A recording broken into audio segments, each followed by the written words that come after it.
Wassalatu wassalamu ala asrafil anbiya'i wal mursalin sayyidina wa maulana Muhammadin wa ala alihi wa ashabihi ajma'in. Amma ba'd.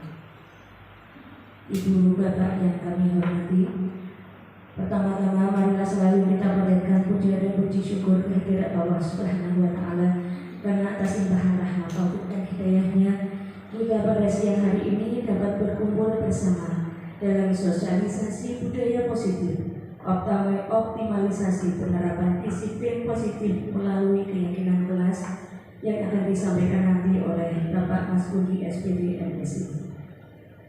Kedua kalinya sholawat dan salam marilah selalu kita panjatkan kehadiran Nabi Agung Muhammad Sallallahu Alaihi Wasallam. Semoga kita termasuk umat yang mendapat syafaatnya. Amin ya rabbal alamin.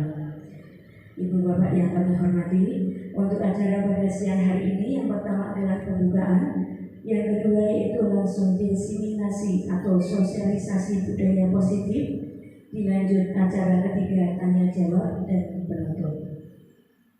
Ibu bapak, marilah acara sosialisasi budaya positif, optimalisasi penerapan disiplin positif melalui keyakinan kelas pada siang hari ini kita buka dengan bacaan umum kita.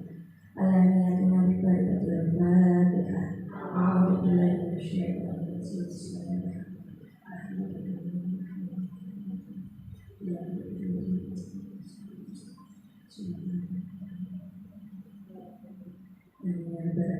Semoga acara dapat berlangsung dengan lancar.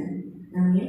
Untuk acara yang kedua yaitu sosialisasi budaya positif, optimalisasi penerapan disiplin positif melalui keyakinan kelas yang akan disampaikan oleh calon guru penggerak angkatan 5 Kabupaten Demak dari SMP Negeri 1 Mijen.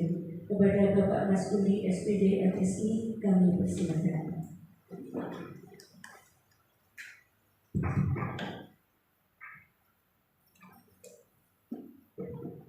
Assalamualaikum warahmatullahi wabarakatuh. Waalaikumsalam warahmatullahi wabarakatuh.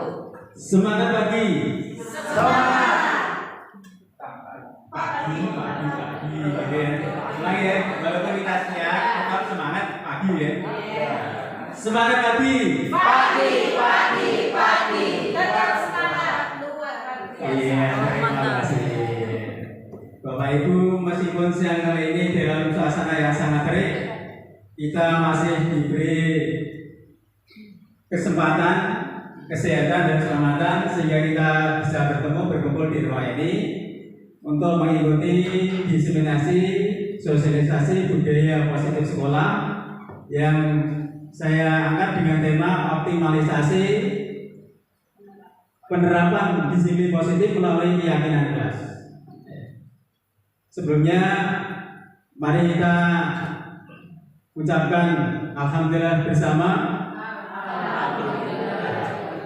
atas berkat rahmat dan limpahan rahmatnya dari Allah Subhanahu wa taala yang telah memberikan kesempatan pada kita pada siang hari ini, kesehatan dan keselamatan. Juga salawat dan salam kita aturkan pada junjungan Nabi Muhammad sallallahu alaihi wasallam. Semoga kita semua diakui sebagai umatnya dan mendapatkan syafaatnya dan dunia atau akhirat.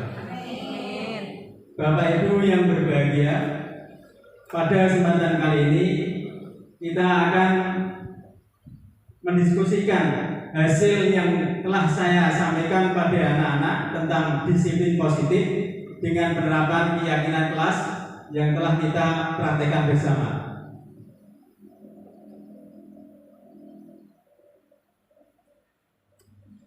Nah, sebelum kita ke materinya, kita ingat dulu filosofi pendidikan menurut Ki Hajar Dewantara. Yang pertama yaitu tentang budi pekerti. Beliau berikan filsafat ing ngarsa sumtulodo, ing madya mangan karsa, tuturi handaya. Nah, slogannya atau filosofi ini ternyata sudah menjadi jiwa dari pendidikan nasional kita. Filosofi yang kedua yaitu pendidikan itu menuntun.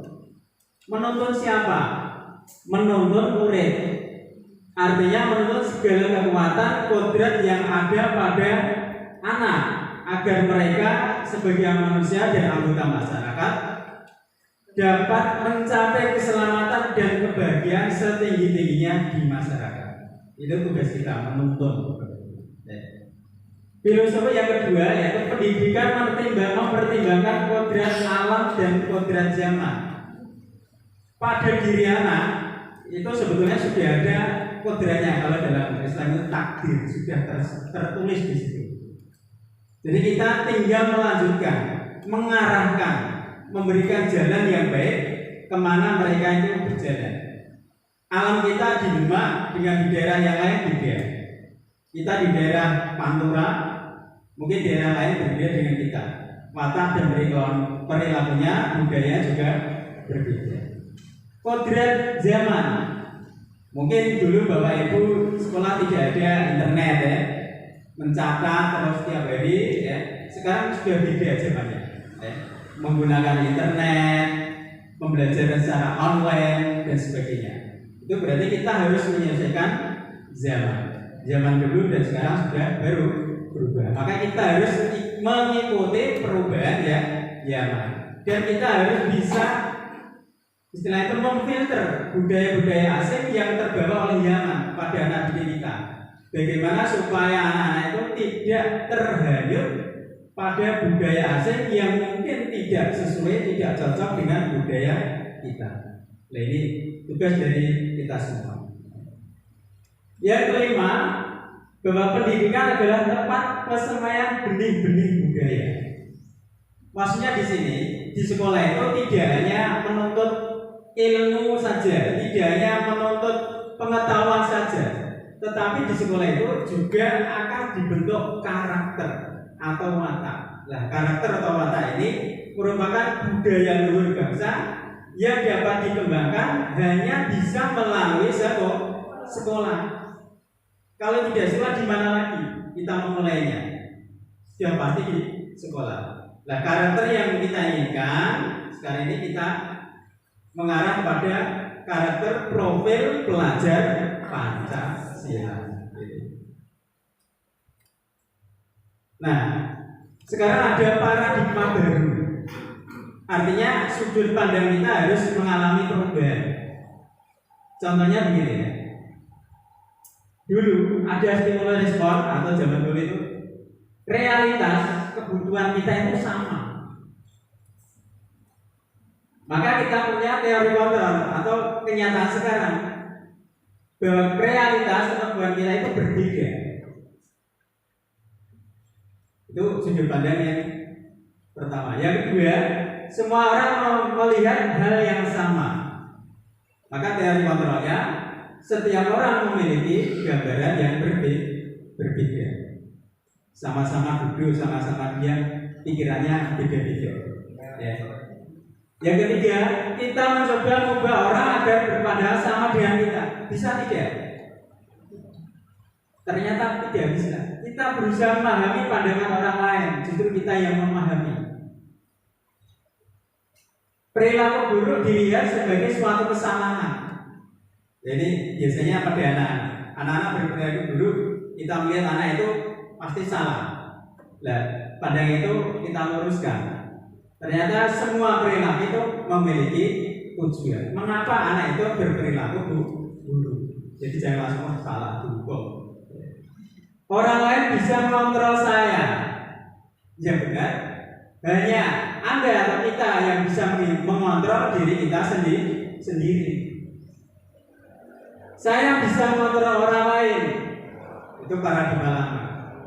Ternyata yang bisa mengontrol diri kita sendiri atau Anda tidak bisa mengontrol orang lain.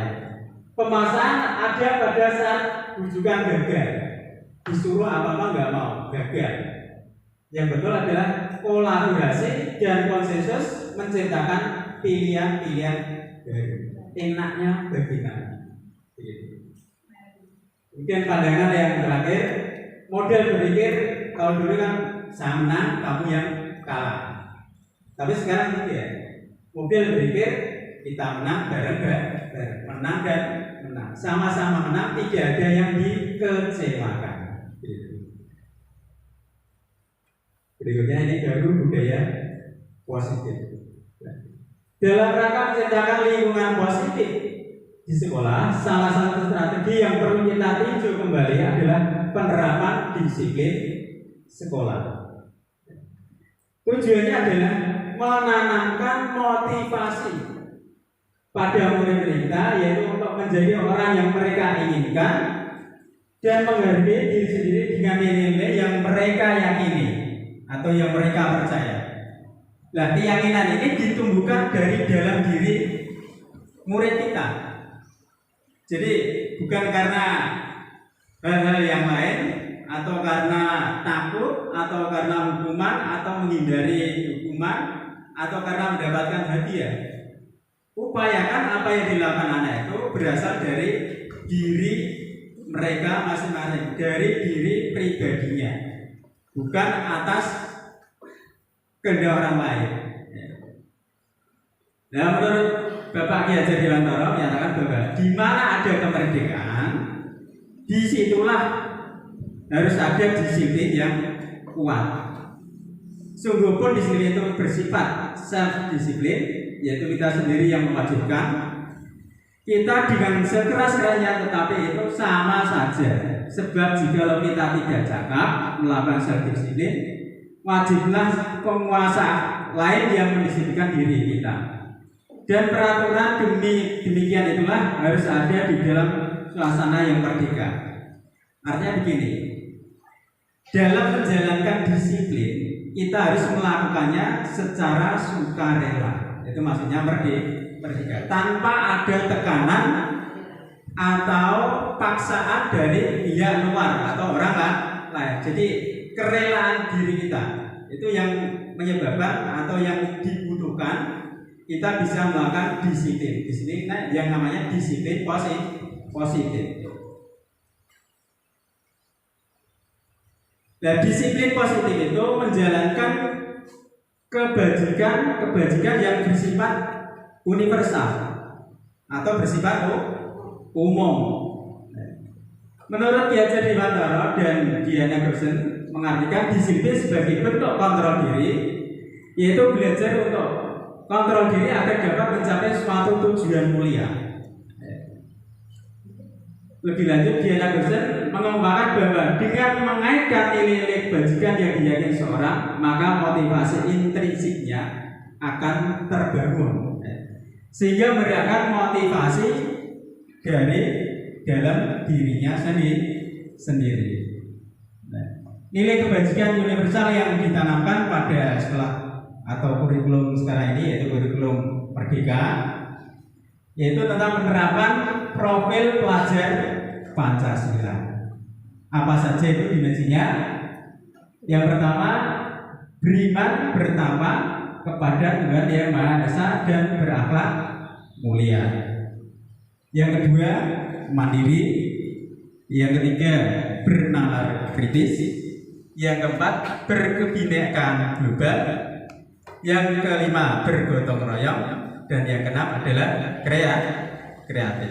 Itulah nilai-nilai kebajikan yang akan dibentuk dalam pembentukan karakter profil pelajar Pancasila.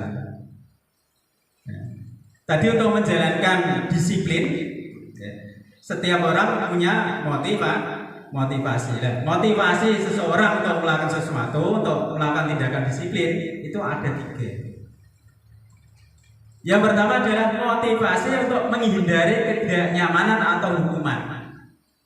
Ini biasanya anak-anak kecil ya, menghindari hukuman atau ketidaknyamanan. Kemudian yang kedua, untuk mendapat imbalan atau penghargaan dari orang lain. Ini sudah agak besar nih orang, sudah tahu hadiah penghargaan.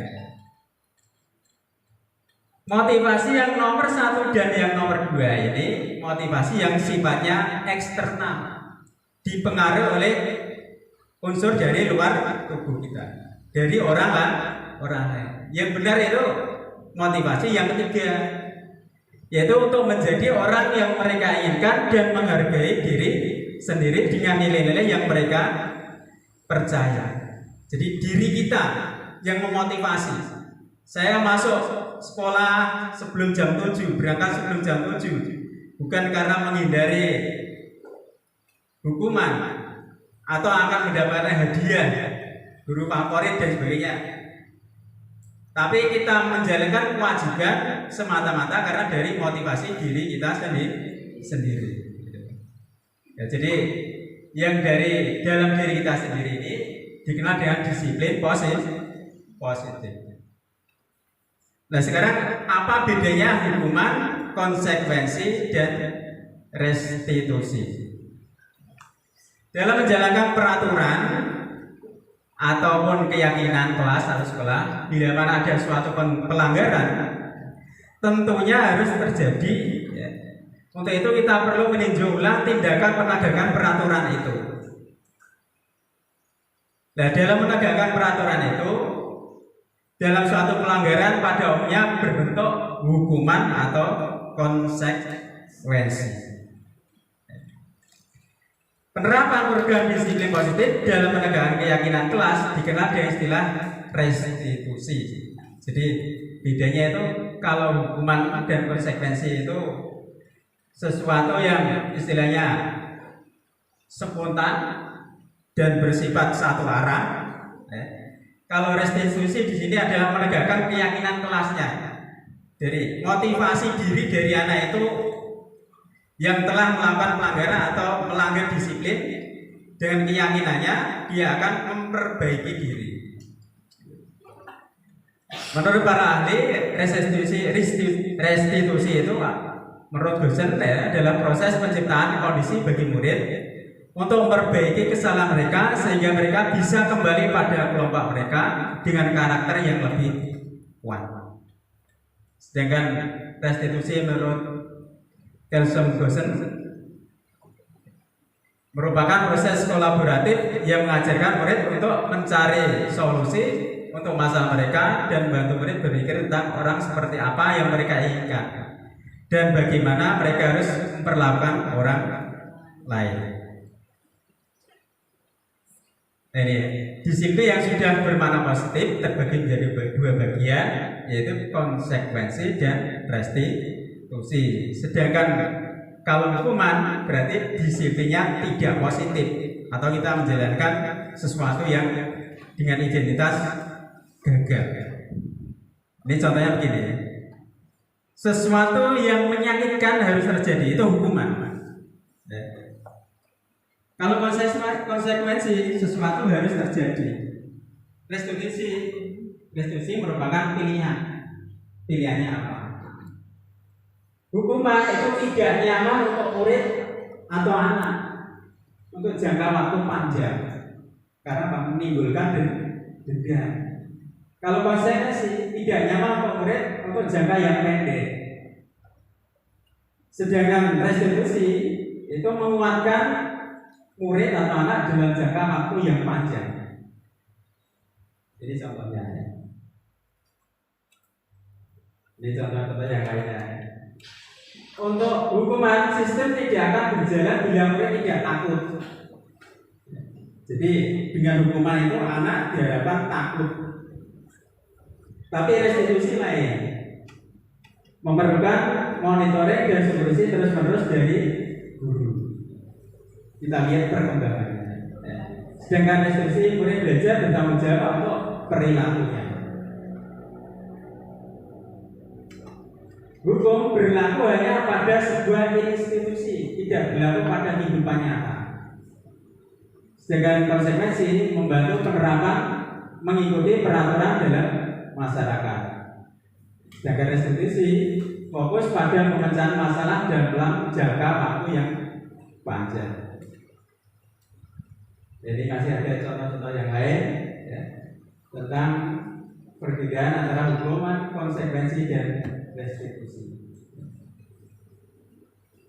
Dari yang kita paparkan tadi ada suatu simpulan bahwa hukuman itu bersifat tidak terencana atau tiba-tiba. Anak terlambat langsung dimarahi, ya. Anak tidur langsung dibangunkan, ya, tanpa ditanya penyebabnya. Anak atau murid tidak tahu apa yang terjadi dan tidak dilibatkan. Roro di beras di sebelah kasih. Ini juga tidak tahu ya. Hukum bersifat satu arah. Dia menghukum guru yang menerima murid ya, tanpa kesepakatan. Kalau kesepakatan ya bukan hukuman namanya ya.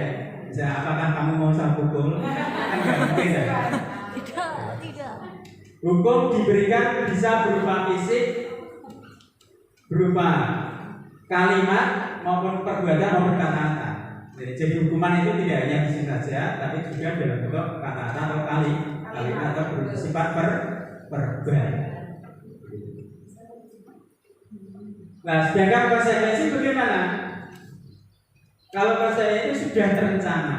Kalau dia melakukan ini, akibatnya begini, tanggung jawabnya begini. Ya. Sudah dibahas dan disetujui oleh murid dan guru. Ada komunikasi guru. Besok kalau mengumpulkan tugas terlambat, dirinya berkurang. Dan sebagainya. Umumnya bentuk sanksi dibuat oleh pihak guru sekolah dan murid sudah mengetahui sebelumnya. Jadi aturan mainnya sudah jelas. Kalau saya mengumpulkan tugas terlambat, konsekuensinya bagaimana? Kalau saya tidak berpakaian rapi, bagaimana? Anak sudah tahu konsekuensinya. Kemudian murid tetap dibuat tidak nyaman, tetapi dalam waktu dekat. Artinya segera memperbaiki diri. Biasanya diberikan berdasarkan suatu data. Sekali terlambat, 2 kali terlambat, 3 kali terlambat. Terlambat tiap hari itu ada apa? Ya mungkin sekali langsung ditangani. Siapa tahu berikutnya tidak terlambat lagi. Jangan sampai terlambat tiap hari. Nah, ini kuis Bapak Ibu, pemahaman kita tentang hukuman atau konsekuensi. Untuk soal yang pertama, mencatat 100 kali di dalam buku kalimat saya tidak akan terlambat lagi karena terlambat sekali. Hukuman atau konsekuensi? Hukuman atau konsekuensi? Hukuman.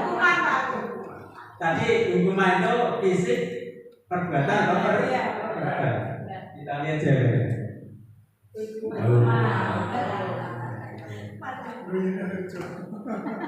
Soal yang kedua, lari mengelilingi lapangan basket 2 kali karena terlambat dari sekolah. Hukuman atau konsekuensi? Konsekuensi atau hukuman? Kita lihat jawabannya. Hukuman. Dihukum lagi.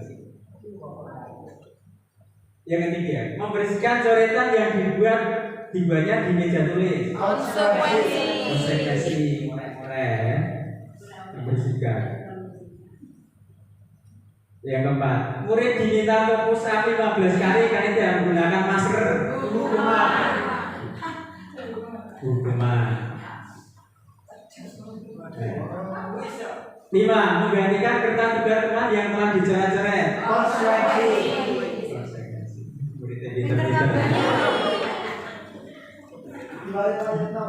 Yang kena berjemur di lapangan basket pukul 12 ya karena ngobrol dengan teman. Hukuman. Semakin nanti. Yang ketujuh, murid diminta bertelanjang kaki sepanjang hari dan tidak menggunakan sepatu warna hitam. Hukuman atau konsekuensi? Konsekuensi itu hukuman. Hukuman. Kita lihat jawabannya. Hukuman. Tanpa kaos kaki, tanpa sepatu. Berdiri di depan kelas sambil mengangkat satu kaki tidak bisa menjawab pertanyaan. Hukuman.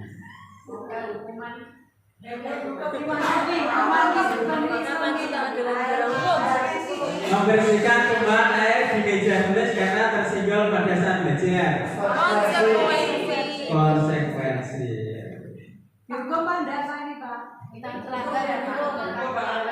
Terlambat, silakan begitu. Konsekuensi itu Pak. 10. Maaf saya pengawas kok. Lari mengelilingi lapangan basket 2 kali karena terlambat 10 menit untuk pelajaran olahraga. Hukuman. Hukuman atau konsekuensi? Terlambat 10 menit loh. Hukuman. Pelajaran PJOK. Judul olahraga? Konsekuensi. Guru bahasa Inggris hukuman. Oh, hukuman. Kita lihat jawabannya. Konsekuensi. Mengapa konsekuensi? Karena pada 10 menit awal biasanya pelajaran olahraga itu digunakan untuk pemanasan. Nah, mereka terlambat pemanasan, maka disuruh lari mengelilingi lapangan basket. Siapa yang betul semua?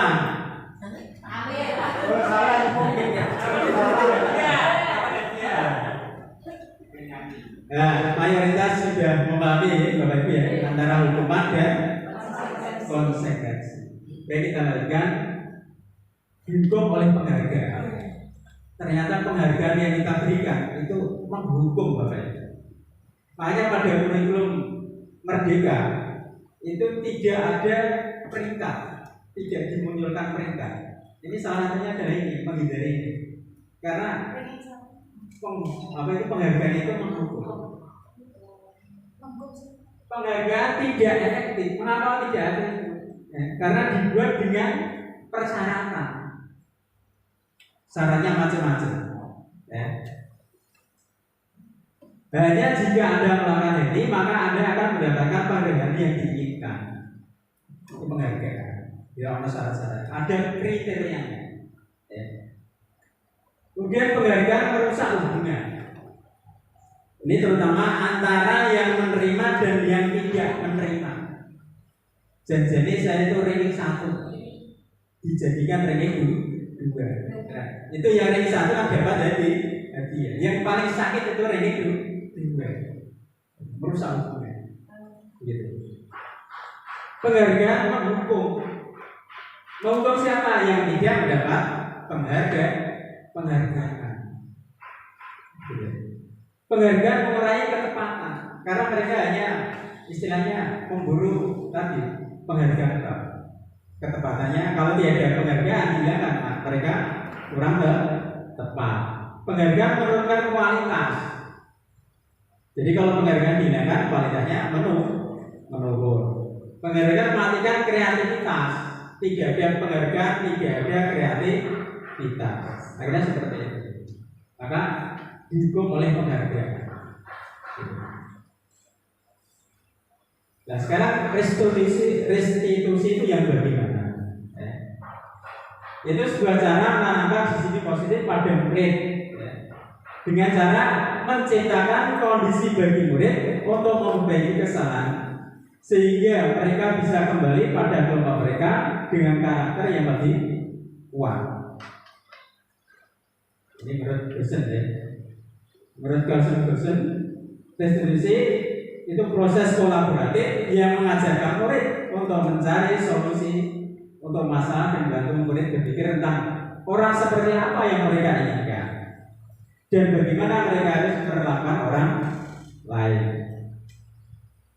Restitusi juga membantu murid menjadi lebih memiliki tujuan, disiplin positif, dan memulihkan dirinya setelah berbuat salah.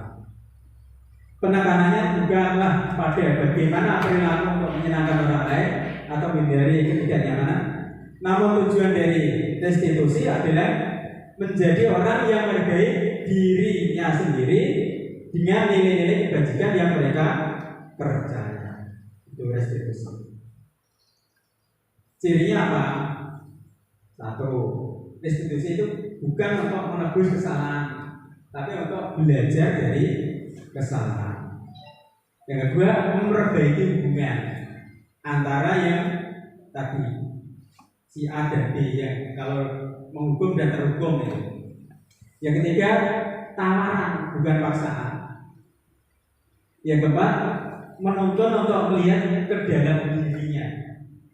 Nilai apa yang kamu yakini. Yang kelima, mencari kebutuhan dasar yang mendasari tindakan. Penyebabnya apa, mereka melakukan hal itu, kesalahan. Yang keenam, restitusi diri adalah cara yang paling baik. Yang ketujuh, fokus pada karakter bukan tindakan. Yang delapan, restitusi fokus pada solusi. Yang kesembilan, restitusi mengembalikan murid yang berbuat salah pada kelompoknya supaya mereka tidak mengalami diskriminasi dari teman-temannya. Nah, untuk menjalankan restitusi tadi, kita perlu adanya keyakinan kelas. Apa itu keyakinan kelas? Keyakinan kelas yaitu nilai-nilai kebajikan universal yang disepakati secara tersirat dan tersurat, lepas dari latar belakang suku, negara, bahasa maupun agama. Nah, pembentukan keyakinan kelas atau sekolah itu bagaimana? Keyakinan ini ditulis ataupun tidak ditulis secara abstrak, bersifat abstrak daripada peraturan. Kenapa tidak peraturan kok keyakinan kelas? Keyakinan kelas berupa pernyataan-pernyataan universal, umum. Jadi di dalamnya ada kandungan maksud yang lebih banyak. Kemudian dibuat dalam bentuk positif. Tidak boleh keyakinan kelasnya yang negatif. Misalnya, mari kita tidur kalau Pak Guru tidak hadir, tidak boleh. Keyakinan kelas sebaiknya sesuatu yang dapat diterapkan di lingkungan tersebut. Masuk akal bisa diterapkan. Semua warga kelas sebenarnya ikut berkontribusi. Tanda tangan suatu bukti bahwa ada keyakinan kelas, tanda tangan seluruh warga, baik itu murid, guru, terutama wali kelas. Itu di situ harus dituangkan tanda tangan supaya kalau kita melakukan kesalahan, tinggal menunjukkan keyakinan kelas mana yang kamu belum dimunculkan. Jangan diam-diam yang belum dimunculkan.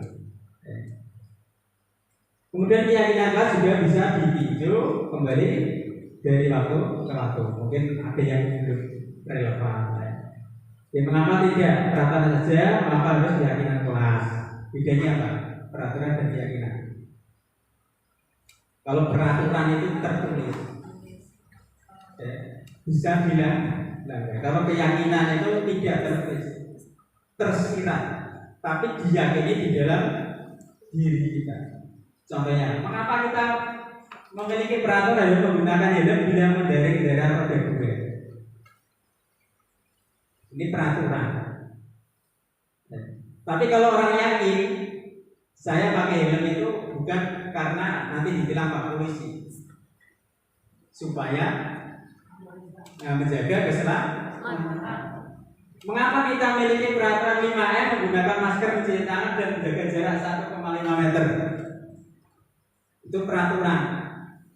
Tapi kalau kita keyakinan supaya kita sehat, supaya kita selamat, tidak tertular penyakit, kita lakukan. Tapi kalau hanya sekedar peraturan, kalau nggak ada orang lain, masker kita buang. Mengapa kita memiliki peraturan harus datang tepat waktu pada saat itu pelatihan atau saat bekerja?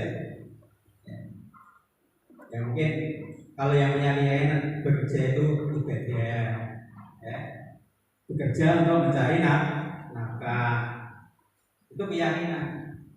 Tapi kalau hanya sekedar peraturan, ya kalau ada pimpinan tepat waktu, kalau pimpinannya nggak ada, molor.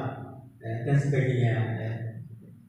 Dan untuk mendukung motivasi intrinsik, kembali ke nilai-nilai keyakinan, lebih menggerakkan seseorang dibandingkan mengikuti serangkaian peraturan.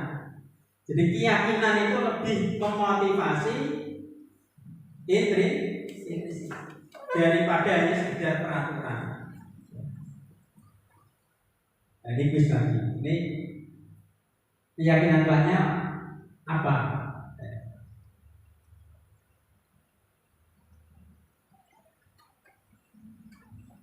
Mengembalikan barang ke tempatnya. Kenapa kita harus mengembalikan barang ke tempatnya? Keyakinan kita apa? Kira-kira. Ayo.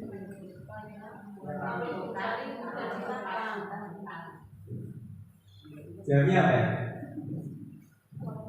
Tanggung jawab. Ya, saya bertanggung jawab. Saya tadi pinjam sandal di musola. Maka kita harus kembalikan ke musola. Itu tanggung jawab. Contoh yang lainnya.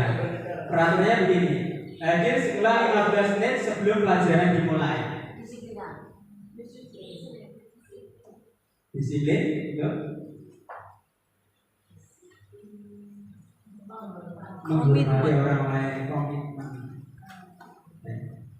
komitmen kita. Kita melayani murid. Nah, kalau yang melayani dan yang dilayani sudah datang, yang lain baru belakangan, kan berarti kita tidak menghormati orang lain. Contoh peraturan yang ketiga, dilarang melakukan kekerasan. Keyakinannya apa? Kok tidak boleh memukuli orang lain? Bisa boleh. Keselamatan menghargai orang lain. Orang lain tidak pukuli. Pada pukul itu sakit. Contoh peraturan yang ketiga, misalnya gunakan masker. Kesehatan, keselamatan, jadi keyakinan kita. Yang kelima, contoh lagi peraturannya bergantian atau menunggu giliran, antri, menghormati orang lain atau bersabar. Alhamdulillah sudah sabar. Siang-siang begini disuruh mengikuti mendengarkan diseminasi itu menghormati orang lain. Terima kasih. Nah, ini contoh ya. Ada dua tulisan A dan B. Mana yang merupakan keyakinan kelas?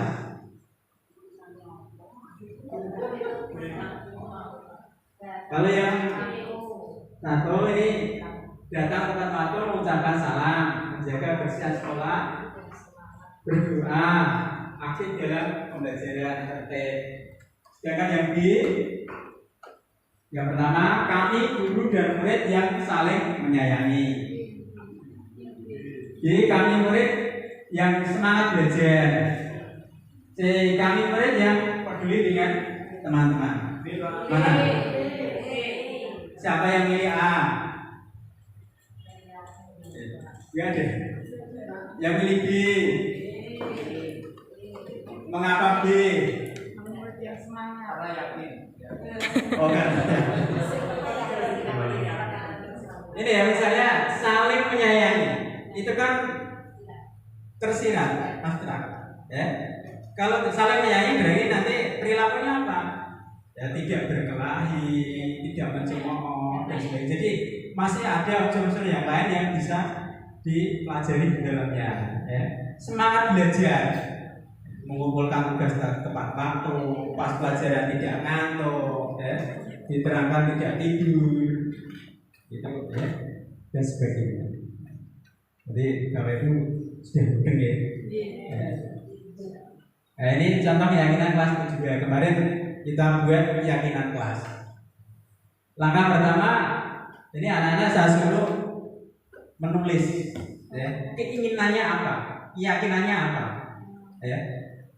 Saya persilakan menulis 3 keyakinan yang kamu inginkan. Ya. Kemudian mereka saya suruh nempel di papan tulis, ya, rebutan. Ya. Dari ketiga pernyataan mereka, keyakinan mereka, kita pilah-pilahkan yang sejenis dengan jenis, ya, yang sama, yang mirip-mirip kita sama. Ya. Akhirnya diperoleh suatu kesepakatan dulu, ya. Ini ada, saya pilah-pilah menjadi 4. Ya. Yang pertama, menghormati atau menghargai diri sendiri dan orang lain. Itu yang pertama, keyakinan yang pertama. Yang kedua, peduli terhadap lingkungan. Yang ketiga, bekerja sama dalam kebersihan. Yang keempat, berprestasi. Kenapa kok berprestasi ini? Karena salah satunya ada di situ banyak anak-anak yang berprestasi. Mereka berusaha untuk mendapatkan prestasi yang terbaik. Ini contohnya. Dan nanti Bapak Ibu wali kelas bisa membentuk keyakinan kelasnya masing-masing. Caranya begitu, ya. Jadi nanti keyakinannya itu apa? Kemudian ditulis dan ditandatangani oleh seluruh warga kelas. Sehingga nanti kalau ada kesalahan atau perbuatan yang bersifat tidak disiplin, ya, kita tinggal mengingatkan keyakinan kelas mana yang belum dimunculkan atau yang belum tampak pada dirinya. Tidak perlu menghukum dengan kekerasan, sudah bukan zamannya lagi. Ya. Jadi anak-anak tinggal mengingatkan mana keyakinan kamu yang belum kamu tunjukkan. Ya. Nah, awalnya peraturan kelas, ya. Peraturan menjadi sebuah keyakinan. Keyakinan kelas membentuk lingkungan yang positif. Lingkungan positif membentuk budaya positif. Harapannya begitu, Bapak. Nah, semua yang dilakukan oleh murid, guru atau manusia secara umum itu didasarkan atas adanya kebutuhan. Jika ada kebutuhan dasar manusia itu ada 5. Yang pertama yaitu bertahan hidup, itu nomor 1. Ya. Yang kedua, kebutuhan akan kasih sayang dan rasa diterima oleh kelompoknya, diterima oleh orang lain. Ya. Yang ketiga, penguasaan, ingin berkuasa. Yang keempat, kebebasan. Sedangkan yang terakhir adalah kesenangan. Ini kebutuhan kita. Setiap orang pasti memiliki 5 itu dan harus terpenuhi. Cuman bagaimana kita bisa mengontrol emosi atau motivasi kita melakukannya. Jadi misalnya ada kasus, ya. Anak ngomong begini, ibu guru bilang aku tidak boleh bersenandung sewaktu mengerjakan tugas. Katanya kelas harus tenang, tidak ada suara. Kan nggak seru jadi. Jadi kalau ada anak ngomong seperti itu, berarti ini butuh apa? Kesenangan. Ingin nyanyi, bernyanyi. Berarti butuh kesenangan. Contoh yang kedua, ibu guru tidak menyapa aku hari ini, padahal aku sudah pakai jepit rambut yang baru. GR apa jenenge? Ya. Itu kasih sayang dan diterima. Rambut jepit ayu lho. Yang ketiga, aku bosen. Masa belajarnya cuma gitu aja deh. Ibu guru aja, dengerin ibu guru aja. Berarti anak butuh kebebasan.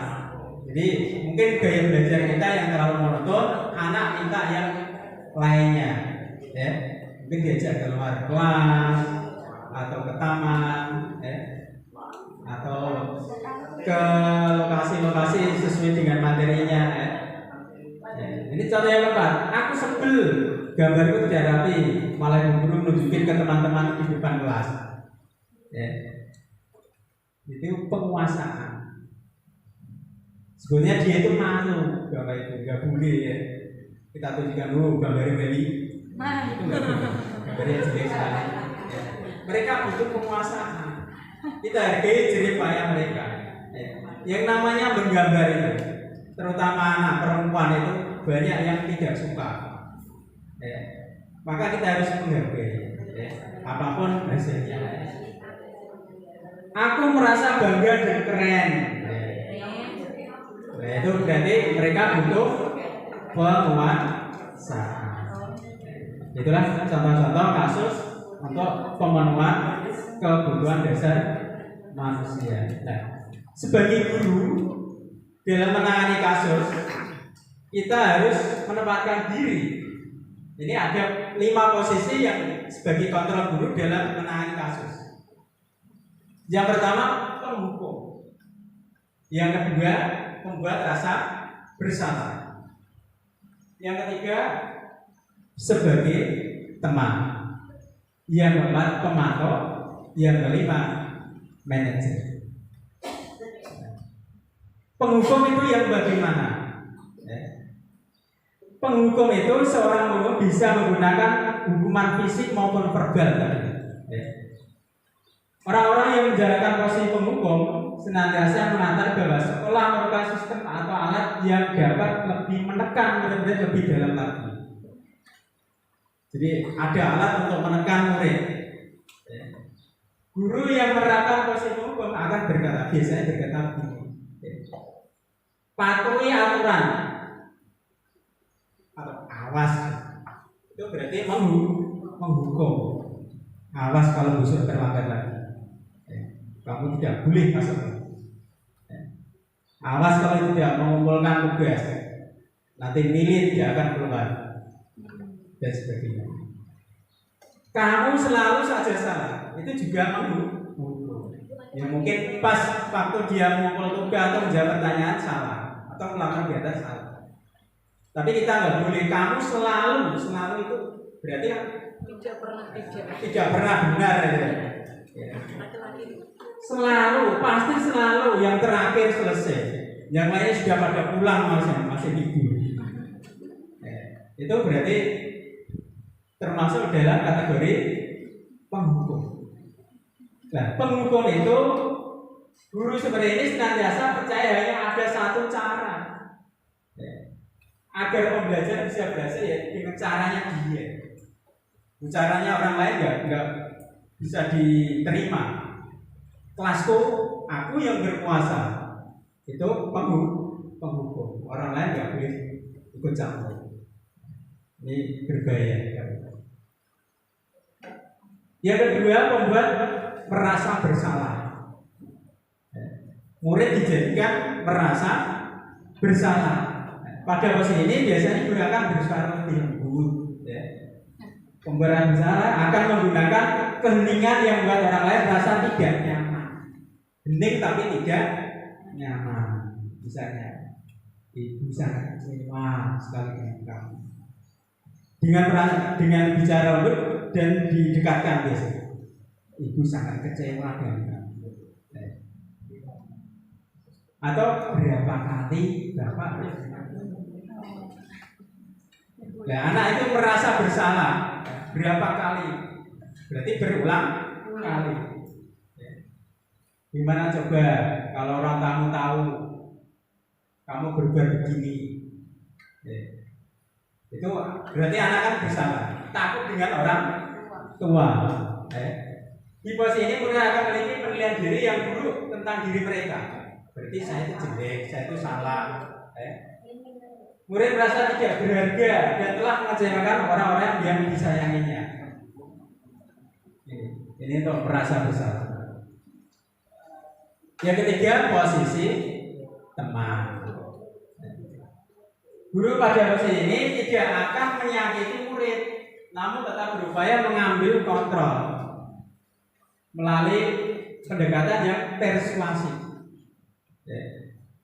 Posisi teman pada guru bisa negatif atau positif. Artinya bisa disalahgunakan oleh anak. Posisi di sini berupa hubungan baik yang terjalin antara guru dan murid. Guru di posisi teman menggunakan hubungan baik dan humor untuk mempengaruhi seorang. Mereka akan berkata, ayo barulah bagi Bapak ya. Kita berarti CS. Ayo ingat, tidak bantuan Bapak selama ini. Ayo ingat. Ayo ingat tidak bantuan Bapak selama ini. Ya. Jadi anak suruh mengingat-ingat. Kalau tidak dibantu anak tidak mau. Ini negatifnya di situ. Ya sudah, kali ini tidak apa-apa, nanti ibu bantu bereskan. Ini kali ini. Tapi anak-anak kadang-kadang memanfaatkan kesempatan sebagai teman. Ini yang bahaya. Misalnya, wah Pak Guru itu tetangga saya, pasti baik dengan saya. Nah itu posisi teman yang berlebihan ya. Pak Guru masih muda, ya, didekati saja. Ya, Amin, amin. hal negatif dari posisi teman adalah bila suatu saat guru tersebut tidak membantu, maka murid akan kecewa dan berkata, saya pikir Bapak Ibu teman saya, ternyata tidak. Ya, itu terlalu harapannya terlalu berlebihan. Murid merasa dikecewakan dan tidak mau lagi berusaha. Hal lain yang tiba adalah murid hanya akan bertindak untuk guru tertentu yang disukai saja. Wah dia masih Pak Lasmi ngeri dan sebagainya. Ya. Tidak bisa berkutik. Ya. Kalau yang lainnya enak. Maka akhirnya murid itu bergantung pada yang mereka senangi saja. Nah yang diharapkan kita itu sebagai posisi manajer. Bagaimana kita sebagai manajer? Murid harus diposisikan sebagai manajer. Posisi terakhir manajer adalah posisi di mana guru berbuat sesuatu bersama dengan murid, mempersilahkan murid mempertanggungjawabkan perilakunya, mendukung murid agar dapat menemukan solusi atas permasalahannya sendiri. Seorang manajer telah memiliki keterampilan di posisi teman maupun pemantau, dan dengan demikian bisa jadi di waktu-waktu tertentu ya, kembali kepada posisi teman atau pemantau, tapi suatu saat harus bisa menjadi posisi manajer. Namun bila menginginkan murid kita menjadi manusia yang merdeka, mandiri dan bertanggung jawab, maka kita perlu mengacu pada referensi yang dapat menjadikan murid kita seorang manajer bagi dirinya sendiri. Mereka sendiri yang mengatur. Dia melakukan kesalahan, dia harus bisa bertanggung jawab dan menyelesaikan masalahnya. Di manajer murid diajak untuk menganalisis kebutuhan dirinya maupun kebutuhan orang lain. Di sini penekanan bukan pada kemampuan membuat konsekuensi, namun dapat berkolaborasi dengan murid bagaimana memperbaiki kesalahan yang ada, bagaimana kedepannya. Itu diharapkan seperti itu. Jadi Bapak Ibu Guru nanti dalam menangani permasalahan sekolah, ini yang paling tepat adalah posisi manajer. Minimal sebagai teman atau pemantau, jangan sampai menjadi penghubung. Ya. Seorang manajer biasanya akan berkata, apa yang kita yakini, tadi membagikan keyakinan ke kelas. Ya. Apa kamu meyakininya perbuatanmu? Ya. Jika kamu meyakininya, apakah kamu bersedia memperbaikinya? Jika kamu perbaiki ini, hal ini menunjukkan apa tentang dirimu? Dirimu itu orang yang beriman. Apa rencana kamu untuk memperbaiki hal ini? Ini adalah posisi manajer ditanya. Keyakinannya apa? Bagaimana cara memperbaikinya? Keyakinan mana yang perlu ditampilkan? Maka tugas seorang manajer bukan untuk mengatur perilaku seorang. Kita membimbing murid untuk dapat mengatur dirinya. Seorang manajer bukannya memisahkan murid dari kelompoknya, tetapi mengembalikan murid tersebut ke kelompoknya dengan lebih kuat dan lebih baik. Jadi setelah anak itu melakukan kesalahan, dia menyelesaikan kesalahannya dengan keyakinannya, mereka akan kembali ke kelompoknya dengan keyakinan dan perasaan yang bangga, dengan kuat, dengan baik. Tidak merasa minder, tidak merasa dikucilkan. Jadi contoh posisi kontrol restitusi ya. Restitusi ya. Misalnya berbuat kalau menghukum itu menghardik ya. Kalau membuat merasa bersalah itu berceramah. Sebagai wasi teman membuat alasan untuk murid-muridnya. Sebagai pemantau menghitung dan mengukur. Sebagai manajer mengajukan pertanyaan. Jadi posisi kontrol dari restitusi. Dan masih banyak lagi. Contoh-contohnya.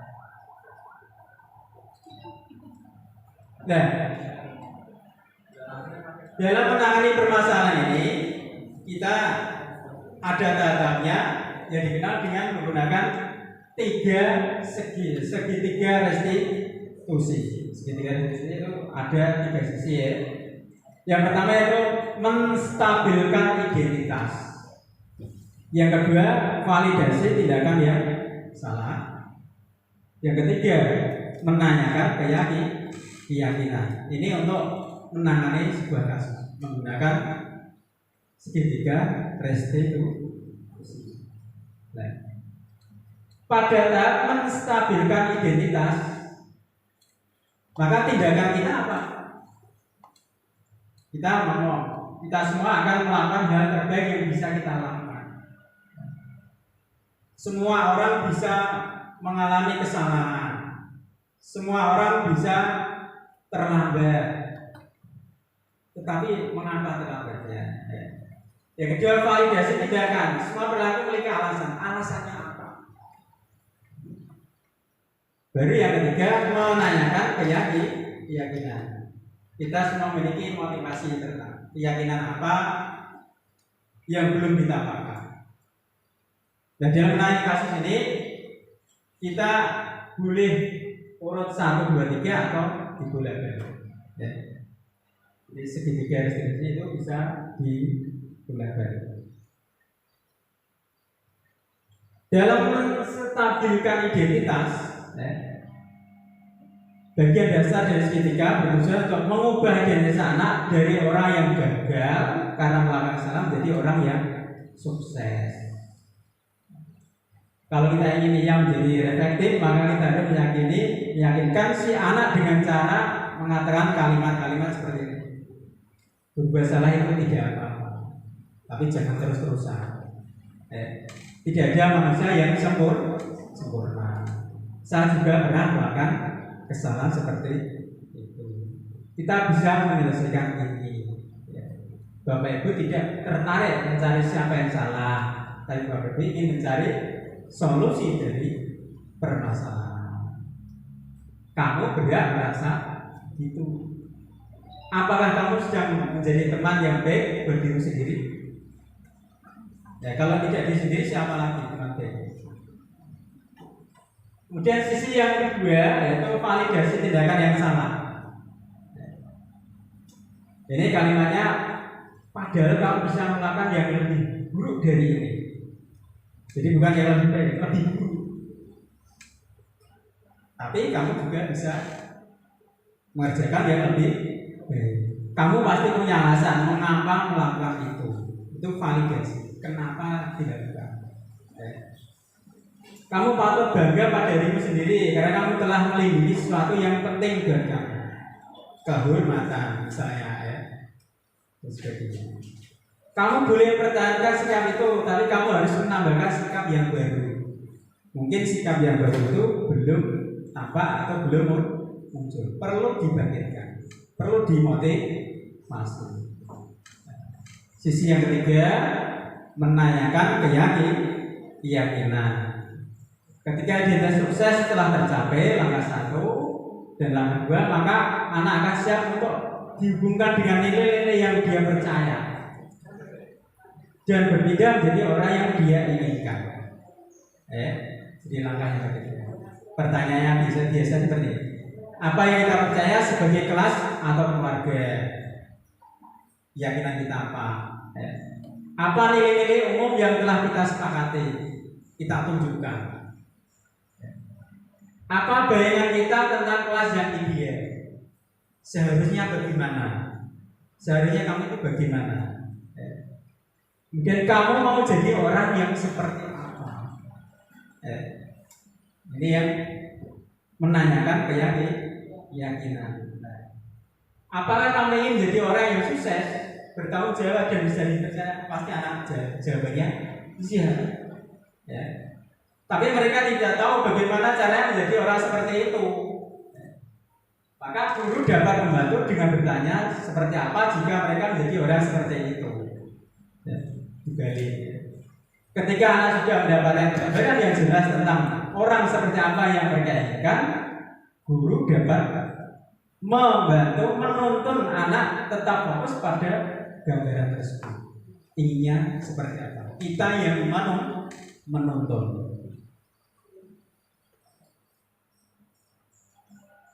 Nah sekarang bagaimana di sekolah kita? Di SMP Negeri 1 Ijen sudah menerapkan disiplin positif. Karena disiplin positif itu membentuk budaya positif. Kegiatan apa yang sudah kita lakukan yang mungkin dulunya kita tidak tahu apa itu nih disiplin positif atau tidak. Ya. Ternyata termasuk kategori disiplin positif. Misalnya peningkatan kegiatan pembiasaan. Ada Sabtu berseri, ya, sholat berjamaah, menyanyikan lagu Indonesia Raya, Asmaul Husna, Jumat beramal dan lain-lain yang sudah terbiasa kita lakukan sebagai pembiasaan yang baik, itu akan menjadi sebuah disiplin positif yang akan menjadi budaya positif. Kegiatan ekstrakurikuler ini juga membentuk budaya positif. Kegiatan intrakurikuler itu pada waktu pembelajaran, pembinaan oleh kepala sekolah pada saat upacara, pembinaan oleh wali kelas setiap hari Sabtu, kemudian guru mapel pada waktu pelajaran, guru BK pada waktu dia membutuhkan bimbingan. Jadi kita sebetulnya sudah menerapkan budaya positif, cuma kita belum tahu namanya apa. Kemudian membuat keyakinan ke kelas. Ini yang baru saya lakukan, yang mungkin nanti bisa ditindaklanjuti oleh Bapak Ibu, terutama wali kelas ya, untuk membentuk keyakinan kelas masing-masing.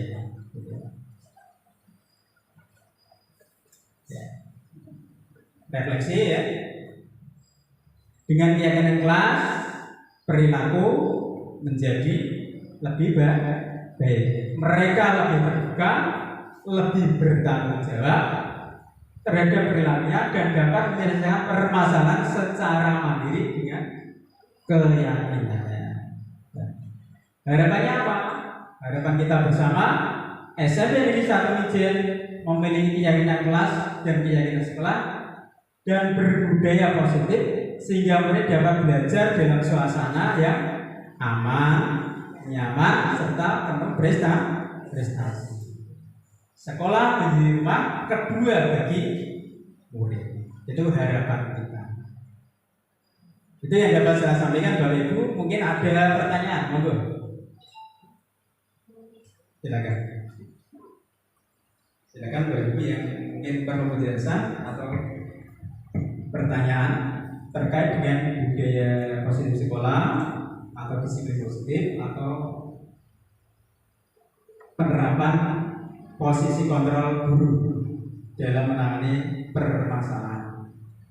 Monggo silakan yang mungkin belum jelas. Monggo silakan.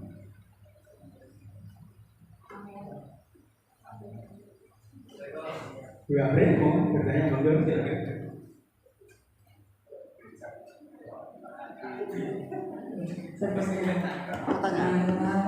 Kalau di kelas favorit mungkin kalau diminta menuliskan harapan-harapan akan mudah, tapi kalau di kelas biasa tentunya nanti akan agak kesulitan, terus selalu cara kita mengelompok-kelompokkannya bagaimana. Terima kasih. Jadi kelas kita adalah kelas yang heterogen, artinya antara kelas misalnya kelas 7 A, B, C, dan D dan seterusnya itu kekuatannya sama. Istilah ada anak pinter, anak sedang, dan anak yang kurang pandai. Maka pada proses pembentukan keyakinan kelas kita yang membimbing, terutama Bapak Ibu wali kelas. Silakan anak-anak keinginannya apa, ya. Kelas yang diinginkan bagaimana atau sekolah yang diinginkan bagaimana, silakan ditulis, ya. Dan nanti Bapak Ibu guru wali kelas itu yang mengelompokkan, yang memfasilitasi dikelompokkan. Misalnya ada beberapa permintaan atau keyakinan ternyata yang ditulis, ya. Ini kelompok pertama, mungkin menghormati orang lain. Ada yang inginnya ada bertanggung jawab. Kemudian inginnya kelasnya bersih, berarti masuk peduli pada lingkungan. Nah itu yang mengelompokkan itu Bapak Ibu. Tidak usah banyak-banyak, paling banyak 5, 3 sampai 5. Itu keyakinan kelas kita. Gunakan bahasa yang umum, umum mudah dipahami, dan mereka mudah mengingatnya. Jadi suatu dia melakukan kesalahan, kita tinggal menyampaikan keyakinan kita apa di kelas itu, apa yang belum kamu terapkan, sehingga kita tidak perlu menghukum lagi, ya. Karena hukuman itu menimbulkan rasa dan dendam. Ini yang baik. Ya, dalam satu waktu yang panjang dendam akan muncul. Mungkin ada lagi yang Bapak Ibu.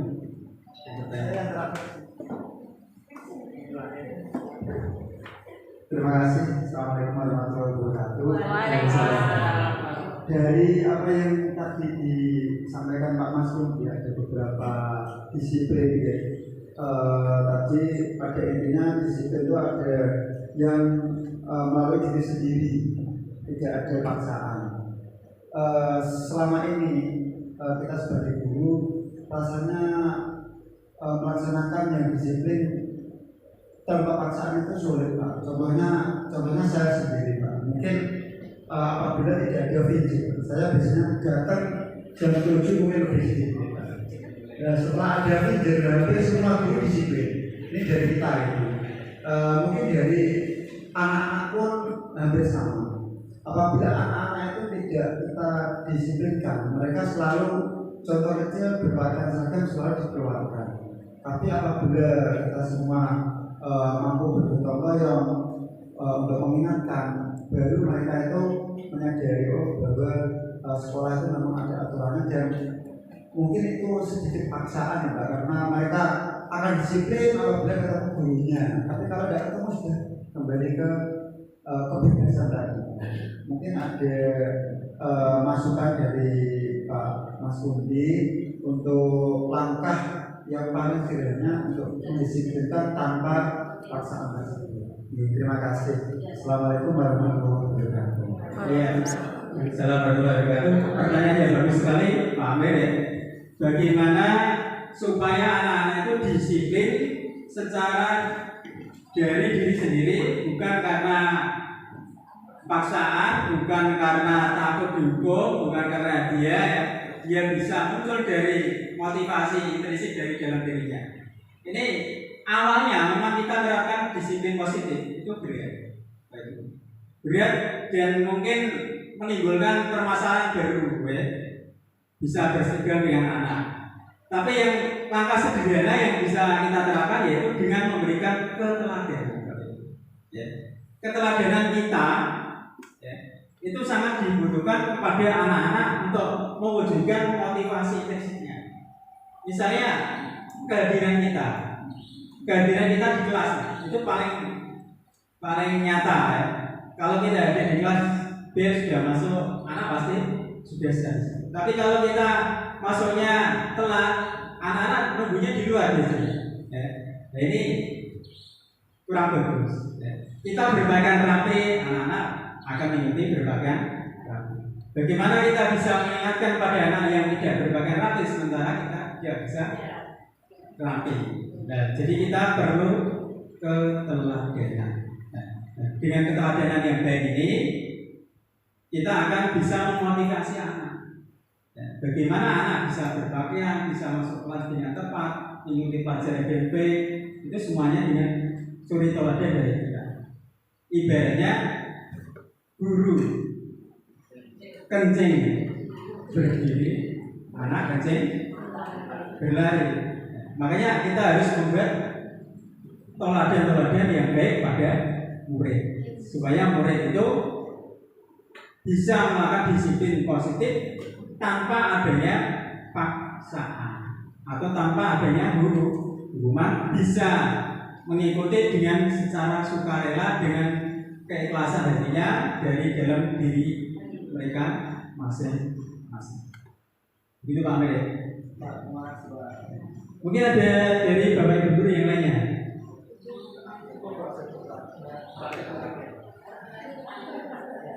Sudah cukup. Nah, kita lihat lagi. Merdeka. Ini menurut Ki Hajar Dewantara. Mardika itu jagerwannya. Nora melepasing pamreh. Ning uga kuat kuasa aman diri priyayi. Yang artinya merdeka itu artinya tidak hanya terlepas dari perintah, akan tetapi juga cakap dan memerintah diri sendiri. Demikian Bapak Ibu yang dapat saya sampaikan. Kurang lebihnya mohon maaf yang sebesar-besarnya. Akhirul kalam, assalamualaikum warahmatullahi wabarakatuh.